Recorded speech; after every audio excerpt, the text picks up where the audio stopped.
Hello, I'm Jared Taylor with American Renaissance. I'm very happy to announce that the taboo against talking about race differences in IQ is gone. In fact, there never was a taboo. This recent article, The Mythical Taboo on Race and Intelligence, sets us all straight. There have been extensive publications, citations, and discussions of such work since 1969.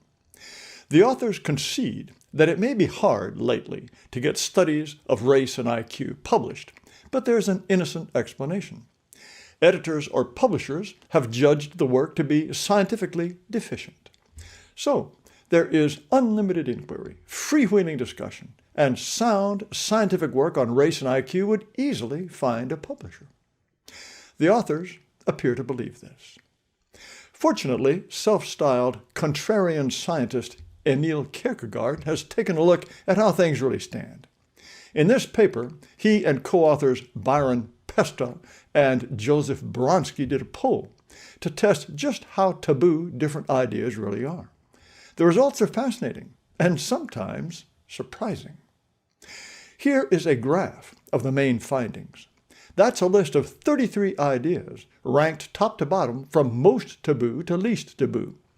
On the right are colored bars that represent the percentages of people who ranked the ideas as extremely taboo in yellow to not at all taboo in dark purple. What's the most terrifying question? The one at the very top with the most yellow. Whether European whites are smarter than African blacks for genetic reasons. That's the most taboo question of all 33. And some of the rest are pretty spicy. Stop the video and take a look if you like. But the next most taboo is whether brother-sister sex is harmful for consenting adults. That means theoretically, I could go to a dinner party and say, yeah, my sister and I, we went at it like rabbits when we were teenagers. It was great. I recommend it. That would be less shocking than saying, well, you know, the reason Africa is such a mess is because blacks have lower IQs, and it's because of genes. That's taboo number one. It's considered more taboo than saying pedophilia might be okay, that transsexualism could be a mental disease, or wondering if men are smarter than women. As you get to the bottom of this list, you won't get in trouble for wondering whether organic food is better for you or whether people are more depressed on rainy days. The authors of the paper found that this rank order of tabooness, so to speak, is pretty stable, no matter whom you ask. Here are results by sex. Men were orange, women blue. There are some small differences. Men thought it's more taboo than women to raise the race IQ question. Women are slightly more disturbed than men by the idea that incest could be okay. Women seem to be a little more willing than men to consider whether pedophilia might be okay. Remember, though, that the question was whether something is considered taboo, not whether you yourself think it's taboo, although the answers would probably be similar. There were more results that surprised me. Here are how people of different races answered. For the really taboo questions at the top, Asians, they're the orange dots, were pretty consistently less likely to think certain ideas were off limits. Maybe I'm wrong to think that Asians would generally be more intellectually timid than whites. Blacks in green were almost always more likely to think things were taboo. Republicans in blue are less likely than Democrats to think that the most taboo subjects are really quite so taboo. I can understand that they would be less horrified by the race IQ question and be more willing to consider that transsexualism is a mental illness, or to be open to the idea that giving women the vote leads to higher taxes. But Republicans are also less likely to think the idea that pedophilia might not be harmful would shock people. Republicans are more likely to think it's taboo to wonder whether humans evolved from lower animals. But all in all, and contrary to popular stereotype, they appear to be more intellectually accepting than Democrats. This may be the grimmest graph of all. Young people are more likely than old people to think things are highly taboo, including the things that make people most indignant. Race IQ, whether transsexualism is a mental disease, humans are degenerating in quality, predicting intelligence from genes, and whether men are smarter than women. Universities are where the next generation of our rulers is being trained. So the race IQ question could become even more taboo than it is today. Many students have minds closed as tight as an oyster. Last year, the University of Washington did a massive survey of 10,500 undergraduates to find out what they thought about freedom of speech. Here are percentages of different groups who think quite a bit, or a great deal, that expressing views perceived as offensive can be seen as an act of violence towards vulnerable people. Starting from the left, that's nearly 18% of men and nearly 38% of women. That expressing views can be seen as violence. As you keep heading to the right, sexually abnormal people are more likely to think that, as are non-whites and liberals. Over on the right in purple, 58.1% of very liberal students think saying something merely perceived as offensive can be seen as violence. Here are the percentage of the same groups who think universities should ban views that some students think could harm certain groups. From the left, that's 27% of women, and over in green, 30% of non-whites, and then on the right in purple, 40% of students who call themselves very liberal. Like it or not, women as a group are almost as diligent censors as non-whites. But back to the race IQ taboo and two bits of news from just this month.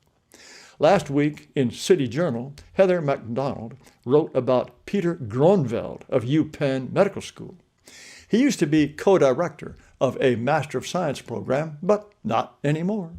He wrote a private message to a fellow doctor, pointing out that many underrepresented minorities were struggling and might drop out. He suggested they may have been aggressively recruited into the program rather than enroll out of real passion. The message was leaked, and BIPOCs bellowed that this was precisely the kind of institutional and interpersonal racism that holds them down. Senior Vice Dean Emma Meager emailed students to assure them that Dr. Gronveld's comments were alarming and understandably distressing. A group of medical school faculty piled on, claiming Dr. Gronveld's ideas had tremendous negative impacts on student BIPOCs. And so, for one email message, the doc got the axe. He didn't even say anything about race and IQ. He said only that certain groups were struggling and likely to drop out. It doesn't even matter if that's true. Bam! He was gone.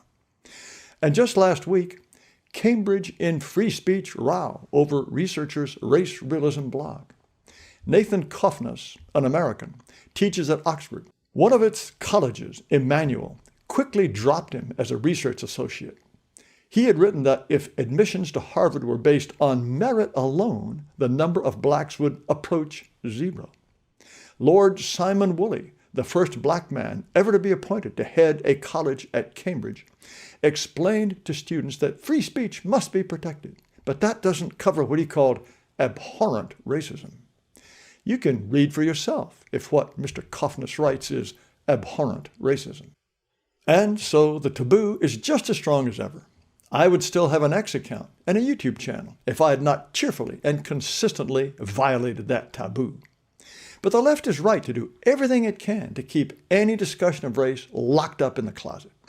Just about everything the left stands for: open borders, miscegenation, race preferences, destruction of standards, CRT, fighting white supremacy, reparations, disrupting whiteness, hatred of America and of Western civilization. The progressive platform is built on the assumption that, on average, the races are equal, right down to the 10th decimal point. Blow up that key idea, and everything else comes tumbling down. Remember the article I mentioned at the beginning? The mythical taboo on race and intelligence? Here is another one of its claims. The study of race and IQ has always been embedded in American social, especially educational policies, and never driven by purely scientific objectives. It's never been pure science, not once in 100 years. Every single person who ever looked into it was a bigot. How can the authors of this paper write that and expect to be taken seriously? They claim to know the hearts of hundreds of people they never met. This is the kind of fanatic arrogance dissidents deal with every day. People set up a taboo and guard it as if their lives depended on it. Well, their livelihoods may depend on it. And then claim there's no taboo at all. We've got a long fight ahead of us, boys and girls. You can help by subscribing to this video channel, sending the link to a lot of people, and by looking up Emil Kierkegaard's excellent website. Thank you for watching. I invite you to visit amren.com, amren.com. You find videos, podcasts, discussions, a lot of things that I think will interest you.